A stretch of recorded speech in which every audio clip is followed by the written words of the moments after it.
You're listening to the Bare Metal Cyber Prepcast, created to help you succeed in your Security Plus certification journey. Learn more at baremetalcyber.com, where additional prepcasts, books, and training materials await. Let's get started. Incident response, or IR, requires both policies and procedures, but each serves a different purpose. Policies set the overarching objectives, roles, and authority boundaries, establishing the what and why of incident handling. Procedures, on the other hand, provide the step-by-step actions that responders follow, answering the how and when.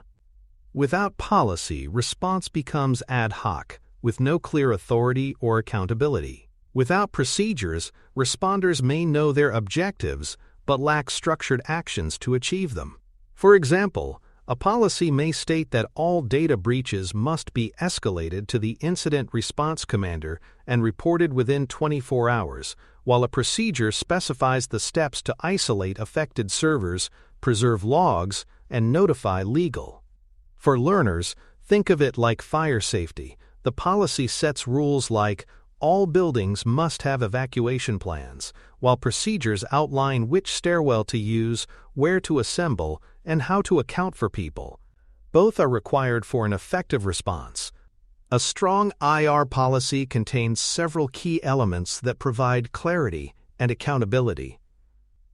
First, scope defines which types of events fall under the policy. For example, data breaches, malware infections, denial of service attacks, or insider misuse. Roles and responsibilities define who is accountable, such as incident commanders, forensic analysts, or communication leads. Escalation criteria define how and when incidents move to higher levels of response, ensuring that serious threats receive executive attention. Finally, authority for decisions clarifies who can make calls such as disconnecting systems, engaging regulators, or authorizing customer notifications.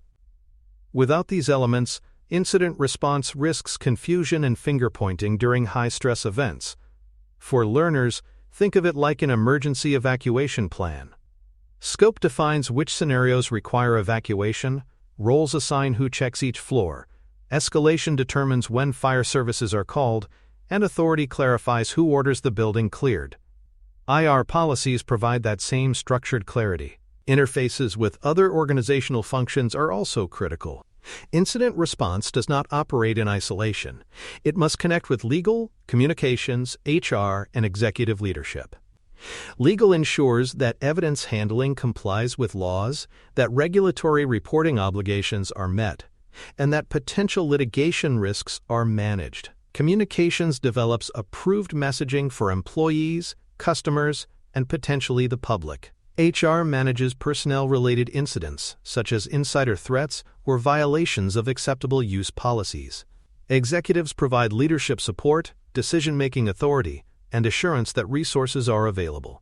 Without these interfaces, IR risks operating in a silo, producing technically correct but legally, reputationally, or operationally flawed outcomes. For learners, this is like managing a hospital emergency. Doctors treat the patient, but legal handles liability, communications informs families, HR manages staff concerns, and executives decide whether to escalate to external partners. Security incidents require the same coordinated multifunctional response. Incident classification and severity tiers are another cornerstone of effective policy. Not all incidents are equal. A malware infection on a single laptop is very different from an enterprise-wide ransomware outbreak. Policies must define severity levels, often tiered from low to critical, and describe the response expectations for each. For example, a low-severity event may be handled by SOC analysts with no business escalation, while a critical event requires executive notification, possible regulator involvement, and a full incident command structure. Classification criteria may include scope of impact, sensitivity of affected data, regulatory exposure, and reputational damage. For learners, think of this like medical triage. A sprained ankle and a heart attack are both medical incidents, but they trigger very different levels of response. IR classification ensures resources and stakeholders are matched to the severity of the incident. Notification requirements are also a vital policy element. The IR policy should specify who must be informed internally, at what severity thresholds, and within what timelines. It should also define external notification obligations, such as regulators who must be contacted within a set period, customers who must be informed of breaches, or law enforcement partners.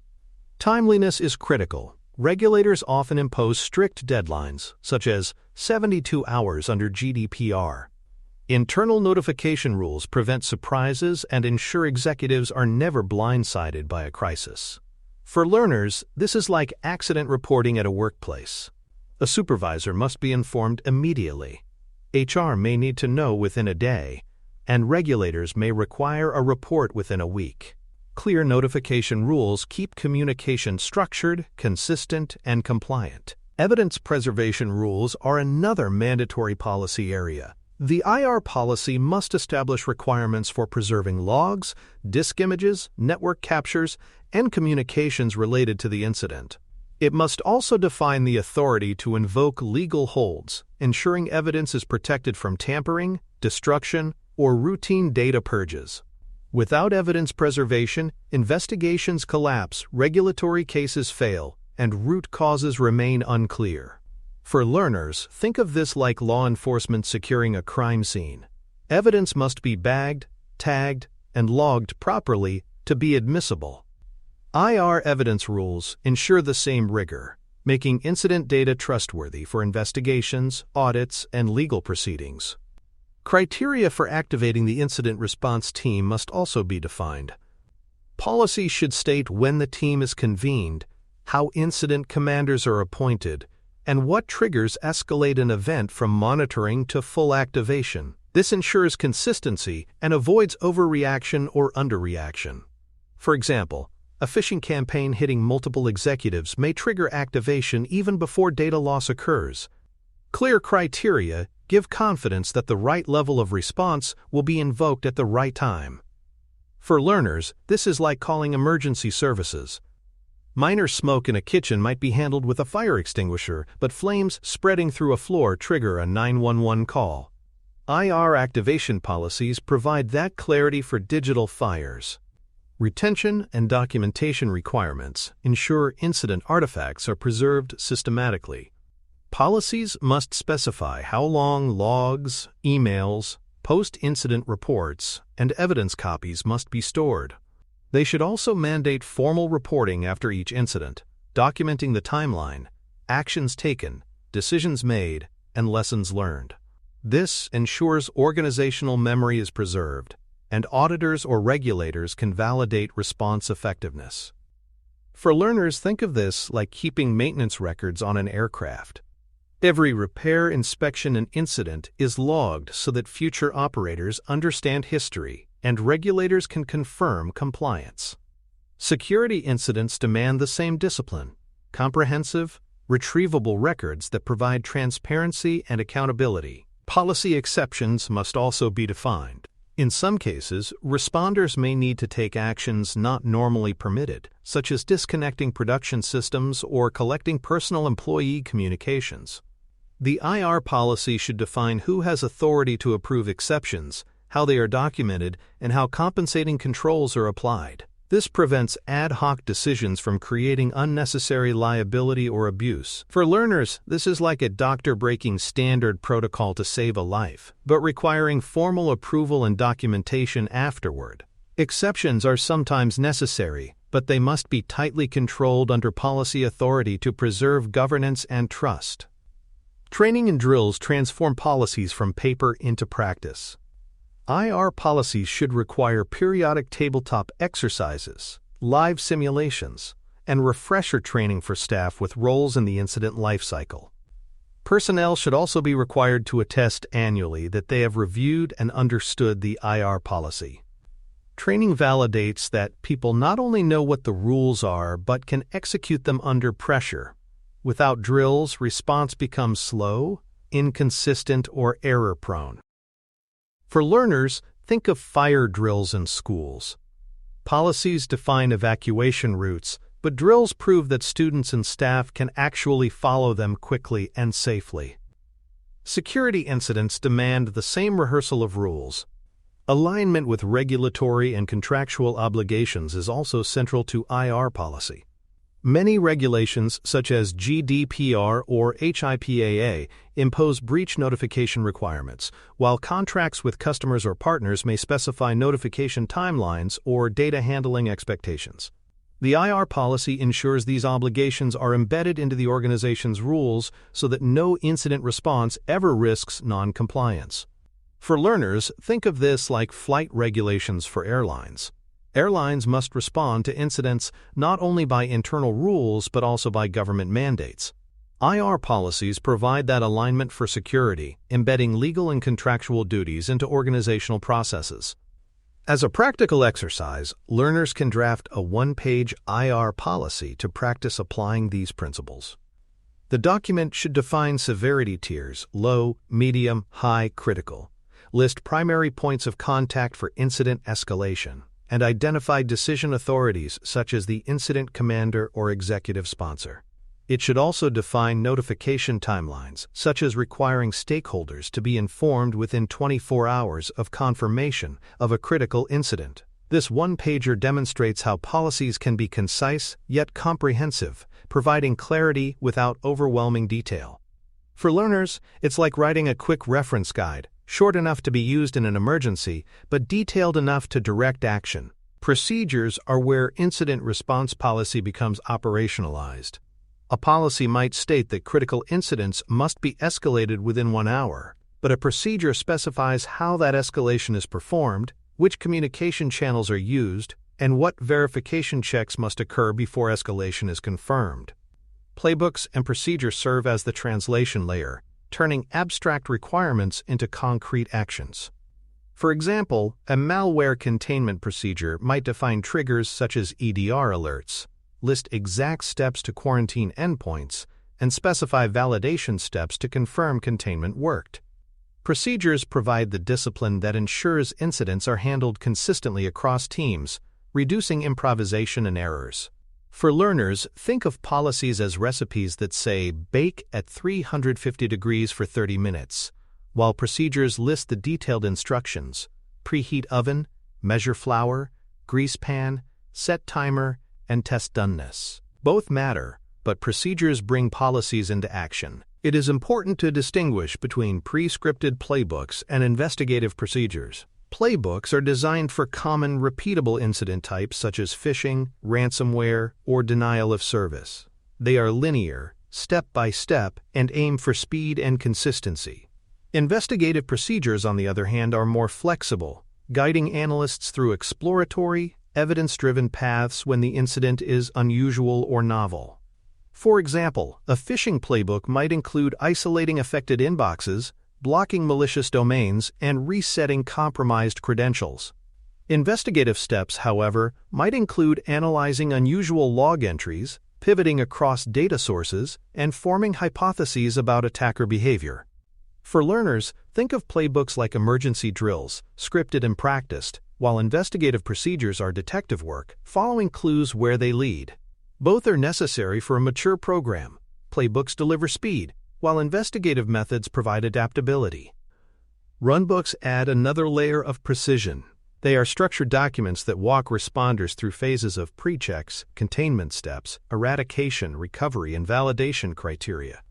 Pre-checks ensure responders confirm triggers and collect baseline data before taking action. Containment specifies the steps to stop attacker activity, such as isolating systems or blocking accounts. Eradication details how malware or persistence is removed. Recovery defines how systems are restored, while validation ensures the fix holds and normal operations are restored securely. Runbooks reduce variability and ensure actions are logged and repeatable. For learners, imagine an airline pilot's checklist. Pilots may have deep experience, but they still use checklists to ensure no step is missed. Runbooks play the same role in IR, ensuring thoroughness, accountability, and safety in high-stakes moments. Change control and testing are critical to ensure procedures remain current and safe. Technologies, threats, and organizational structures change quickly. If playbooks are not updated, responders may follow obsolete steps that harm systems or miss threats. Change control processes ensure updates are reviewed, tested, and approved before being adopted. Testing, through drills, tabletop exercises, and simulations, validates that procedures actually work in practice. Without these disciplines, procedures risk becoming stale documents ignored by staff. For learners, think of this like emergency exit maps in a building. If renovations occur but maps are never updated, people follow old routes that may be blocked. IR procedures must be maintained and validated to ensure they reflect reality, not outdated assumptions. Communications templates are another valuable procedural tool. During an incident, pressure is high, and mistakes in communication can create reputational damage or legal liability. Pre-approved templates for internal notifications, executive briefings, and external regulatory or customer statements provide a foundation. These templates include required information, approval workflows, and clear guidance on who signs off. For learners, think of this like emergency scripts used by airlines during flight issues. Instead of improvising, staff use tested, approved language that ensures accuracy and consistency. Communications templates reduce risk by preventing ad hoc messaging that may misinform or expose the organization to further harm. Decision logs should also be embedded into incident response procedures. These logs capture not only what actions were taken, but why specific decisions were made. For example, if responders chose to disconnect a production server rather than wait, the rationale risk of ongoing exfiltration should be recorded. Decision logs provide transparency and allow after-action reviews to evaluate not just the outcome but the reasoning. This strengthens accountability and provides defensibility if regulators or litigators question response actions. For learners, think of this like a courtroom record. Judges and lawyers don't just note rulings, they document arguments and reasoning. In IR, decision logs serve the same purpose, making the program transparent and auditable. External coordination is often necessary during major incidents. Procedures must define how to engage with forensics vendors, outside incident response partners, or law enforcement agencies. Contracts and service-level agreements should be in place beforehand to avoid delays. For example, a forensics vendor may require secure file transfer protocols for evidence, while law enforcement may need specific logs preserved in admissible formats. Clear coordination procedures ensure external partners can contribute effectively without disrupting internal response. For learners, this is like mutual aid agreements between fire departments. You don't want to negotiate terms during a blaze. Agreements must exist in advance. IR procedures must integrate external responders seamlessly through predefined processes. Continuous improvement loops ensure that incidents refine policies and procedures. After every major incident, lessons learned should be fed back into updated playbooks, new training exercises, and revised governance documents. Without improvement, organizations repeat mistakes and incidents recur. Improvement cycles create resilience by embedding institutional memory into policies and procedures. For learners, think of this like athletes reviewing game footage. Wins and losses both offer lessons that inform future training. IR programs must adopt the same discipline, converting lessons into structured updates that improve preparedness over time. Emergency change authority must also be defined for situations where responders must act quickly, bypassing normal change control processes. For example, blocking a business-critical system during an attack may require rapid executive authorization. Procedures should clarify who can grant emergency changes, how they are documented, and how systems return to normal change control afterward. This balance ensures agility without sacrificing accountability. For learners, think of this like emergency powers granted during a crisis.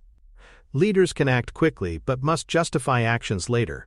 IR programs require the same balance between speed and oversight. Evidence custody procedures must be built into IR checklists. Responders should know exactly how to collect logs, image disks, and preserve communications without contaminating evidence.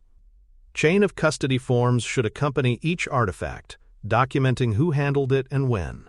These steps ensure evidence remains admissible and defensible. For learners, Think of this like preserving artifacts in archaeology. Items are logged, tagged, and handled carefully to maintain historical integrity. IR evidence must be preserved with equal rigor to ensure legal and forensic value. Effectiveness of policies and procedures must also be measured. Metrics might include outcomes of drills, average time to decision during live incidents, and remediation completion rates after post-incident reviews. These metrics show whether the program is improving or stagnating. Without measurement, leaders cannot prove effectiveness or justify investments. For learners, think of this like educational testing. A school cannot just assume students learned. It must measure performance to confirm. IR programs must adopt the same rigor, proving policies and procedures drive measurable improvements in readiness and response. Ultimately, a good incident response program pairs clear policy authority with practiced, version-controlled procedures. Policies establish scope, roles, and authority. Procedures provide detailed steps, validated through testing and improvement cycles. Both must be integrated with training, communications, evidence handling, and external coordination. For learners, the lesson is clear. Policies are the compass, while procedures are the map. One gives direction, the other provides the detailed path. By drafting a one-page IR policy, creating a playbook for a common incident type, and running a tabletop exercise, organizations can begin building a mature program. This combination of clear rules and practiced actions ensures that when real incidents strike, response is fast, accountable, and effective. Thanks for tuning in to the Bare Metal Cyber Prepcast, your trusted source for cybersecurity news and insights. Remember to subscribe at baremetalcyber.com so you never miss an update. And visit cyberauthor.me for best-selling cybersecurity books that equip you with expert knowledge. Until next time, stay secure and stay vigilant.